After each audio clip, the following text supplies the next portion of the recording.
हाय, hello, नमस्ते। आप सभी का स्वागत है एक बहुत ही छोटे से वीडियो में। मैं वीडियो इसलिए बोल रही हूँ क्योंकि आज कुछ चीज़ें शेयर करने आई हूँ। मैं हमेशा स्टोरी लेके आती हूँ, बट आज जो स्टोरी लेके आई हूँ बहुत ही छोटी है और कुछ बातें मुझे आप लोगों से करना है। अभी हो रहे हैं रात के 10 और मैं अभी फ्री हुई हूँ, तो मैंने सोचा कि जो भी बातें हैं बोल देती हूँ। आज मैं हॉरर स्टोरी नहीं बना पाई क्योंकि मैं अच्छा फील नहीं कर रही थी।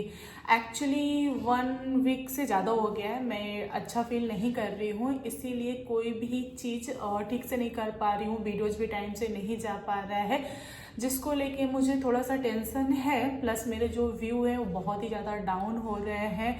एंड आप लोग जिस हिसाब से पहले वीडियो देखा करते थे उस हिसाब से अभी नहीं देख रहे हैं। इसके पीछे 2 रीज़न है। पहला ये कि मैं बहुत लेट पब्लिक कर रही हूँ, लगभग रात के 12 के आसपास कर रही हूँ, मतलब 11:30 से 12 के बीच में। और एक दिन तो मैंने काफ़ी ज़्यादा लेट किया था, करीबन 12:17 या 18 पे किया था। उस समय मेरे ऑडियंस सो गए थे। एंड सेकेंड चीज़ ये कि मैं बीमार होने की वजह से न्यू स्टोरी नहीं बना पा रही थी, इसीलिए मेरे कुछ पुराने वीडियोस थे, काफ़ी पुराने, यानी साल 1.5 साल पहले वाले वीडियोस, उसको मैं डाल रही थी। मैं उसको इसलिए डाल रही थी क्योंकि जो मेरे न्यू सब्सक्राइबर हो वे उस स्टोरी को देख सकते हैं। प्लस मुझे खुद की पुरानी स्टोरीज काफ़ी अच्छी लगती है, इसलिए डाल रही थी। और रहा सवाल आज का, तो आज मैं आप लोगों के साथ एक छोटी सी स्टोरी शेयर करने जा रही हूँ। तो मैंने सोचा कि फुल लाइट में सुना देती हूँ। मैंने लाइट वगैरह भी सही नहीं किया, सेटअप नहीं किया, क्योंकि मेरे अंदर हिम्मत नहीं हो रही थी और मुझे आप लोगों को इन्फॉर्म करना था कि मेरी तबीयत उतनी अच्छी नहीं है। मैं कोशिश करूँगी कि कल से, मतलब टाइम से 10 के पहले हॉरर स्टोरी चला जाए, लंबी लंबी स्टोरी, क्योंकि आप लोगों को ना लंबी लंबी कहानियाँ पसंद है। आप लोग किसके बारे में ज़्यादा सुनना चाहते हो, यानी कि कौन से भूत के बारे में ज़्यादा सुनना चाहते हो? प्रेत आत्मा या फिर जिन, डायन, एकायन और नॉर्मल भूत, मतलब आपको जिसके बारे में स्टोरी ज़्यादा पसंद हो, मतलब जिस आत्मा के ऊपर, आप मुझे बताइएगा, मैं कवर करूँगी।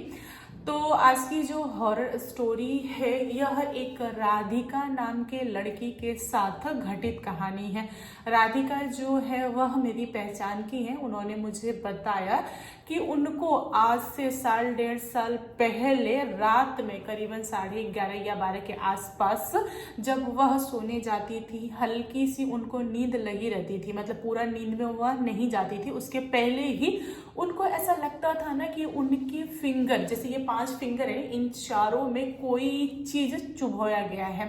मतलब इस टाइप का था जैसे कि चूहा ने काट दिया, फिर वो मिस मिस मिस मिस करता है ना, हल्की हल्की दर्द, एक अजीब तरह की दर्द होती है चूहा के काटने का, उस टाइप से उनको महसूस होता था।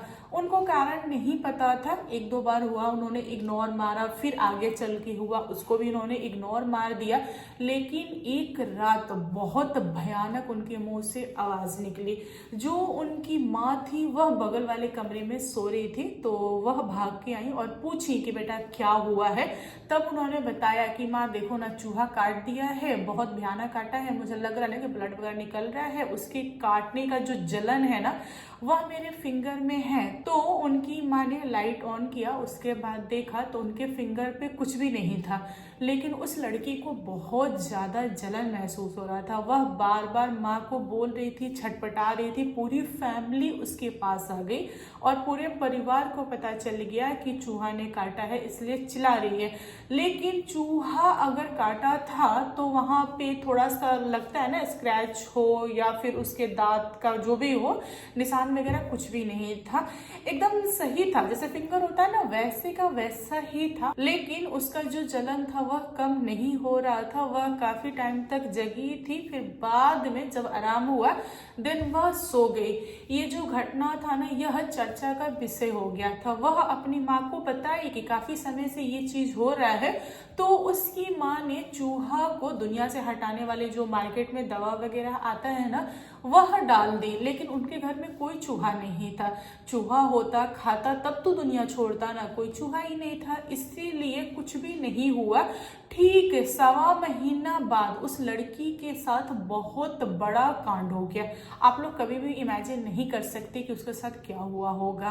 रात के करीबन 12:30 या 1 हो रहा था, वह मोबाइल चला के अपना फोन रखी, उसके बाद वह धीरे धीरे नींद में जा ही रही थी, तभी उसके इस वाले फिंगर जो क्या बोलते हैं कानी के बगल में रहती है अनामिका में उसको बहुत तेज का जलन महसूस हुआ, किसी चीज की काटने का महसूस हुआ। वह बहुत तेज चिल्लाई, पूरे घर वाले उसके कमरे में भाग के गए। तब उन लोगों ने पाया कि उनकी जो बेटी है वह बेड पे बैठी हुई है और बहुत तेज का हाफ रही है।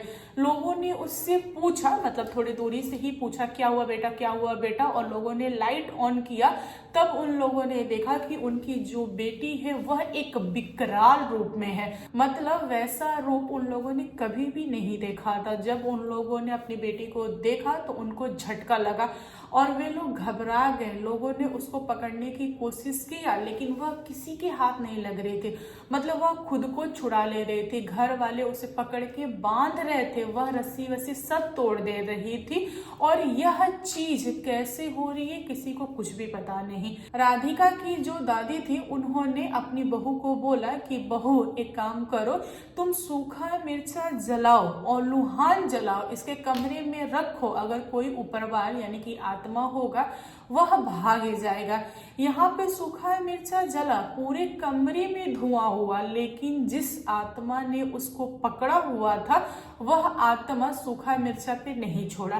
फिर घर वालों ने हनुमान चालीसा वगैरह पूरा बजाया और उसके बाद से लुहान वगैरह जला। कुछ समय बाद वह लड़की थोड़ा हल्का हुई, यानी कि आत्मा जो था वह उसके बॉडी से निकल गया।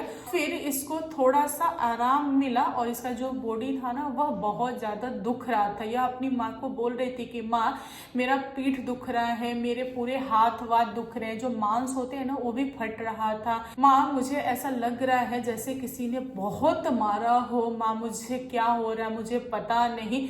वह ना बेहोश होने टाइप से हो गए थे, उसका जो शरीर था ना एकदम लूज पूज हो गया था। और राधिका की दादी ने पूरे रात अपनी बच्ची के पास बैठी उसको देखी।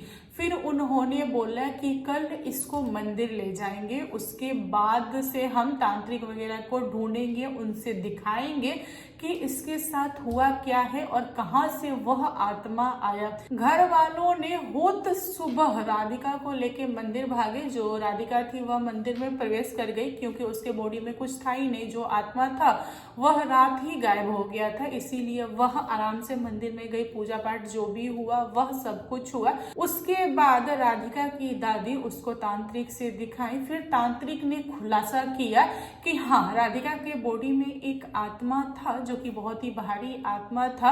वह क्यों आया, क्यों पकड़ा, इसका तो कारण मुझे नहीं पता, लेकिन जो आत्मा था वह चूहा बन के काट के इसके शरीर में घुसा है। इसके पीछे काफी समय से लगा हुआ था और वह आत्मा किस मकसद से आया है हमें पता नहीं। अगर आत्मा इसके बॉडी में होता तो हम उसको पकड़ के पूछ भी लेते, लेकिन आत्मा कहाँ है हमें पता ही नहीं है, तो हम कैसे उसके आत्मा को बुलाएंगे। एक काम कीजिए, आप अपनी बेटी पे नजर रखिए, इसको हम ताबीज दे देते हैं, लौंग वाला पानी पिला देते हैं, इसके सिराने थोड़ा सा अक्षत और लवंग जो तांत्रिक था बना के दिया था वह रखा गया। उसके बाद से वह लड़की 2 लोग के साथ सोती थी, यानी दादी मम्मी वगैरह के साथ सोती थी, कभी भी उसको अकेला नहीं छोड़ा गया। और यह गुत्थी कभी सुलझा ही नहीं कि वह आत्मा कहाँ से आया और क्यों पकड़ लिया इसको, क्यों परेशान किया। वो भी चूहा का रूप लेके आया और राधिका को काटा, उसके बाद उसके शरीर में घुसा। आखिर वह चाहता क्या था, किसी को कुछ भी कभी भी किसी को कुछ भी कभी भी पता नहीं चला और इस बात को करीबन साल 1.5 साल हो गए, दोबारा वह आत्मा राधिका के बॉडी में प्रवेश नहीं किया। अभी तक राधिका सुरक्षित है, सब कुछ ठीक है और यह बात मतलब घर में ही रह गई। जो अपने होते हैं ना, अगल बगल वाले हो गए या फिर जिनको हम अपना बोलते हैं, बस वही लोग यानी कुछ काच लोग ही जानते हैं। इसको ज्यादा लोगों को नहीं बताया गया है, सबसे छुपा के रखा गया है क्योंकि राधिका की शादी नहीं हुई है। राधिका की जो दादी है ना, वह ऐसा मानती हैं कि अगर किसी को पता चल गया कि बेटी के ऊपर कोई आत्मा आया था तो कोई उससे शादी नहीं करेगा। लोग बोलेंगे कि इसके घर में आत्मा है, लड़की आएगी तो पता नहीं क्या क्या करेगी। इसी की वजह से इस बात को छुपाया गया है और उस लड़की का नाम एक्चुअली में कुछ और है, बट मैंने राधिका इसलिए रखा ताकि इस वीडियो की वजह से उसके घर वालों को या फिर किसी और को कुछ भी ऐसा वैसा ना लगे। आई होप आप लोग इस चीज को समझ सकते हो। तो दोस्तों आप लोग बताओ, उस लड़की को किस आत्मा ने पकड़ा होगा और क्यों वह आया होगा? क्योंकि आत्मा जो होते हैं कोई ना कोई कारण लेके ही आते हैं। जहां तक मुझे लगता है बहुत सारे आत्मा तो बदमाश भी होते हैं, वह ऐसे भी अटैक कर देते हैं। इसके ऊपर आप लोग का क्या कहना है कमेंट करके आप अपनी राय जरूर दीजिएगा। तो दीजिए इजाजत, मिलते हैं कल एक नई स्टोरी के साथ, अच्छे सेटअप के साथ। और तब तक के लिए थैंक यू, बाय, ध्यान रखिए। हाँ, खामसामीदा।